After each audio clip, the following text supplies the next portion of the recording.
Conservative Grassroots, the organisation that represents many Tory activists, have hit out against plans to build a high-speed rail line between the south east and the north of England. Well, they've been joined by MPs from across our region who are joining a growing number of people who are denouncing the project as a waste of money. But the Chancellor, George Osborne, has reiterated the government are determined to push ahead with the project. As our political correspondent Phil Hornby now reports, the protests against the line will reawaken memories of protests against the Channel Tunnel rail link in Kent 20 years ago. A quarter of a century ago, the people of Kent noisily protesting about the Channel Tunnel rail link, High Speed 1. It would devastate the countryside, they said. They lost their fight. But today's protesters, angry about High Speed 2, are determined history won't repeat itself. MPs so far have mostly backed the new line, but without much enthusiasm.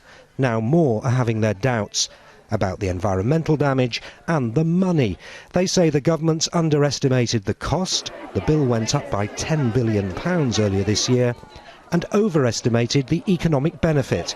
MPs from the south east are joining the fight against High Speed 2. We should say enough is enough, it's going to be a white elephant.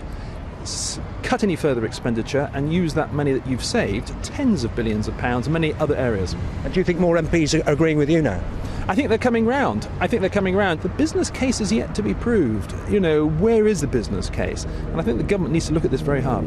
The government say HS2 will help bridge the north-south divide. They insist it's firmly on track. High Speed 2 is about changing the economic geography of this country, making sure the North and the Midlands benefit from recovery as well. As with the Channel Tunnel rail link, getting the legislation for HS2 through Parliament will be a long, drawn-out process. The timetable for building it could slip, giving more politicians more time to tell the government there are much better things to spend the money on. So scrap HS2. Phil Hornby, ITV News, Westminster.